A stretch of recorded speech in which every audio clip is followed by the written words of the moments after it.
Hi guys, and welcome to Motion Gaming, and today I have 15 advanced tips and tricks for you. This video is for the people who are already winning games in Bloodhunt, but want to increase their skill level and learn some more advanced tricks. If you aren't yet at this stage in the game, I would suggest watching my initial guide video, which covers gameplay strategy and a bunch of tips to increase your KD and win rate.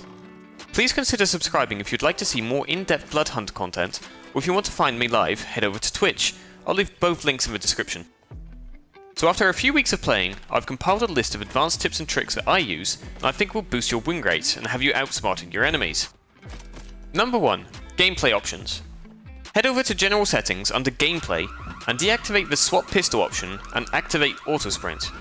Having your secondary weapon swapped out when you're holding your primary can only get confusing, and this will help you to not end up with 2 sniper rifles because you've picked up a weapon too quickly. You will have to remember to swap to your pistol first when looting, but swapping between your primary and secondary should just be a reflex at this point. The auto sprint does 2 things. Firstly, there is no real reason to want to walk in this game. If you really want to walk slowly, just crouch walk. And secondly, this will free up a useful keybind which can be used for quick stim, blood pouch, armor, or red gas neutralizer. Gaining that extra second in combat will help more than walking anywhere. Number 2. Spawns. Have you ever been slightly too late to get your favourite spawn location? Spam clicking it might just give you the edge, as some people will pick one location and test a few others before the time has run out, only to come back to the original spawn. If you are constantly clicking, there is a possibility that they will leave, allowing you to slide in before anyone else gets your spot. This won't work every game, so have a plan B just in case. Number 3. Use the focus ability more. This amazing ability does so much for you. It can not only highlight nearby humans and let you know if you should be moving in a certain direction, it can also highlight players, and possibly the best reason is highlighting sound. If you hear someone shooting in the distance, pop your focus and you should be able to pinpoint their location, give you more information than anyone else in the fight. Bear in mind that other players might be doing the same, and turning up as a third party doesn't guarantee that there isn't a 4th and 5th on the way. This ability also reduces background noises, allowing you to concentrate on footsteps, bat locations, and other sounds you may not have noticed before. Speaking of bats, they give off a sound when used. If you're quick, you can find the player sending them out before they find you. Number 4. Sliding. There is nothing better than keeping your momentum up, and sliding is the ultimate tool in doing so. This will not only allow you to move around faster than just running and jumping, but it will make you a harder target to hit while doing so. Sliding comes in many forms, the most basic of which is just a running slide to jump maneuver, which will gain you a speed boost over just running. Sliding passing an enemy while shooting them will make your hitbox profile a lot smaller. Remember that you can still shoot behind you even while sliding. This can be tested in the Elysium by sliding and looking behind you. Another way to slide is after falling from a height. This can be a movement ability or just falling from a building. This will allow you to skip the first few steps of walking before you regain your momentum, and allow you to chain rooftops together and really put some distance between you and the enemy, or catch someone who is nearly dead. You can even try to bunny hop a little to gain those extra few meters you might be missing. Number 5. Wall jumping and climbing. If you have ever been following someone who is trying to get away, a lot of the time they'll climb a building in a straight line, giving you the perfect opportunity to easily finish them off. Some things you can do to make this more difficult is to climb at an angle and zigzag a little.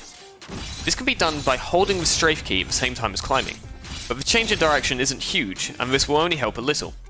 A more major counter is climbing some of the wall, jumping off, and using a movement ability to launch yourself into the opposing building. This can be done without abilities in smaller streets of Prague. Doing this will not only be unexpected, but will make you extremely hard to hit. Number 6. Parkour.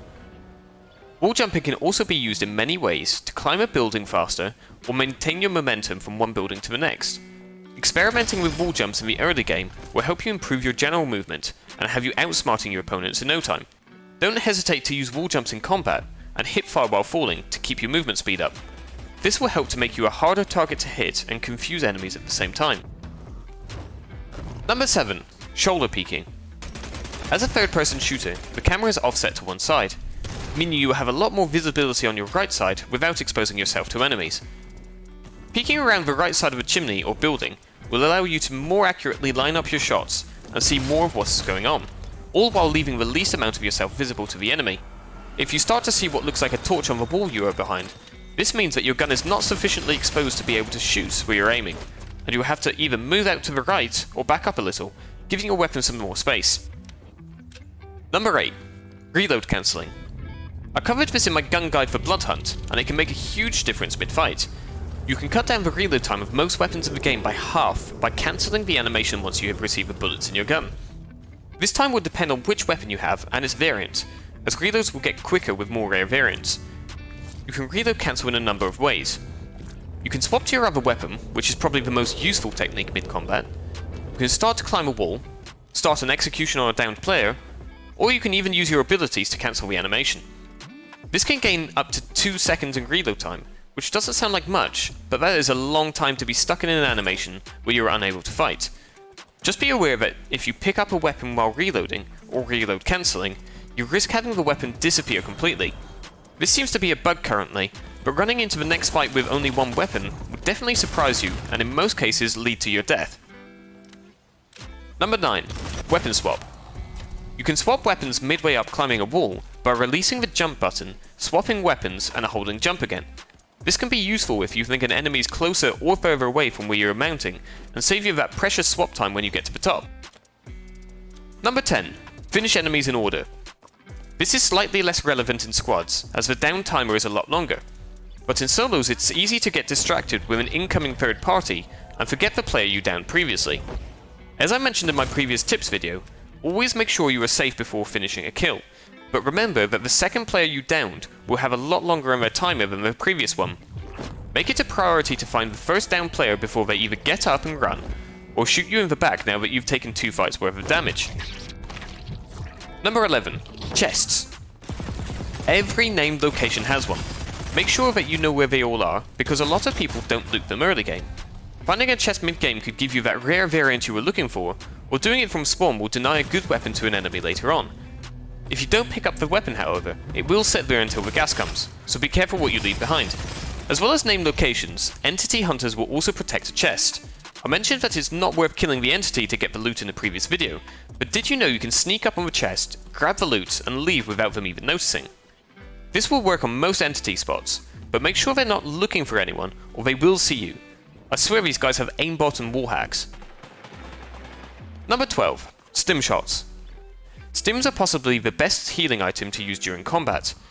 Using one will start a timer during which you will heal 2.5 hit points per second. This is extremely useful because even while you're being shot, you're also gaining hit points. This can mean that the enemy might need to do more than 250 damage before you go down, even more so if the fight lasts for more than a few seconds. If you already have praise stims when you kill an enemy who drops one, you can use the extra one even if you are at max hit points. This will accomplish 2 things. It will deny any other player from getting extra heals, and it will give you an advantage if you engage in combat shortly after, while the effect is still active. Number 13. Cars. One of my favourite tactics to find more enemies to fight is shooting a few cars in the distance, and carefully watching the rooftops to see if anyone is getting closer to the noise. This works best with a silenced SMG, but any weapon will do. Be careful because if someone uses their focus ability as you shoot, you may be found quicker than you thought. Prepare an escape plan before you shoot anything. Number 14. Gas. Saving your red gas neutralizers for late game can come in clutch in a lot of situations. Each canister will give you 10 seconds of free roam time outside of the zone. Having 2 or 3 of these bad boys will mean you can pull off some amazing flanks and escape bad situations, because even if enemies follow you, they will likely take damage over time. Gas does 20 damage per tick, so even a single neutralizer can be the difference between life and death. Number 15. Humans. Each vampire has its own playstyle and requires a different focus on buffs from humans. I can't go too in depth yet on each vampire, as I've mainly been playing Vandal so far, but each playstyle will require a different balance of cooldowns, heals and damage buffs. I'm working on an in-depth melee guide at the moment, so get subscribed so you don't miss that. Bonus number 16. Damage.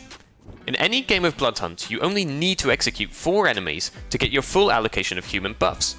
Sometimes it can be useful to gain hit points if you're in a safe area, but shooting them or finishing them with melee attacks will count towards your total damage for the match. So use this more if you're trying to get a higher damage count. What's your record for damage? Let me know in the comments. My best so far is just shy of 6,000. Thanks for watching, I'll see you in the next one.